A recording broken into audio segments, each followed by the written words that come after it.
Good morning and happy holidays. Today we're going to be tackling part 3 of our epic 2020 business plan. Good morning everybody, Josh Ezell, Breakthrough Real Estate and Property Management. Hope you're having a fantastic week, and again, happy holidays. Today is day 3 or part 3 of our epic 2020 business plan. Day 1 was coming up with your magic number, your huge, amazing number that includes everything you've ever dreamed of, right? Yesterday was part 2, and that was simply finding out how many sales you need to make to get to that number, right? So you took your magic number and divided it by your average take home per closing. And with our example of $225 and $6,000 per take home, we knew we needed to make approximately 38 sales in 2020, okay? Now, today, part 3, we're gonna find out how many appointments will it take us to get to that magic 38 sales, okay? Now, to do this, you really have to figure out, well, number one, when you have stuff in escrow, what ratio are you actually closing, right? Do 4 out of 5 actually close? 9 out of 10? What's your magic ratio there? And I know I keep saying magic, I don't know why. I'm just excited because this business plan is seriously magical when put into play. Okay, so if let's say we close 90% of the escrows we open, okay? So take your 38, and what we do is that we multiply it by 1.1, okay?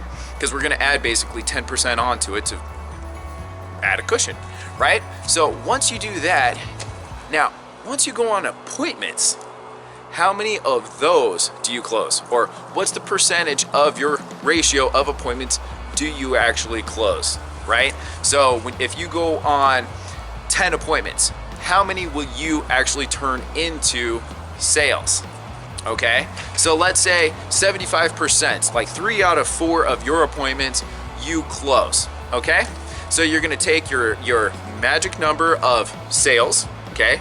And we multiplied that by 1.1 to account for how many that fall out of escrow, right? Now we're gonna take that number and multiply that by 1.25 if your magic closing percentage is 75%. If you get close 3 out of 4 of your appointments, that's a 75% closing ratio, okay?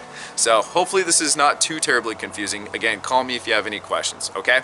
So we multiplied our number of sales by 1.1, and now we multiplied that number by 1.25. And that should give you the total number of appointments you need to make this year, well, for 2020. Okay, so for our example of 38 sales, and let's say we close 90% of the escrows we open, so we have 1.1, which takes us to 41.25, right? Now, if we go on and close 3 out of 4 of our appointments, if we multiply 41.25 times 1.25, that brings the total to 51.56. Now again, it's hard to go on half of an appointment, so we're just gonna round up. Our magic number for 2020 is 52 appointments. All right, that's it for part 3. We're gonna have part 4 tomorrow, and it's just gonna keep getting better and better and better. Like I said, by the time we are done, you're gonna know to the hour what you should be doing in 2020 to attain the life of your dreams. How exciting is that? Happy holidays, like, share, please post your results below. How many appointments do you need to go on in 2020? I'll talk to you tomorrow.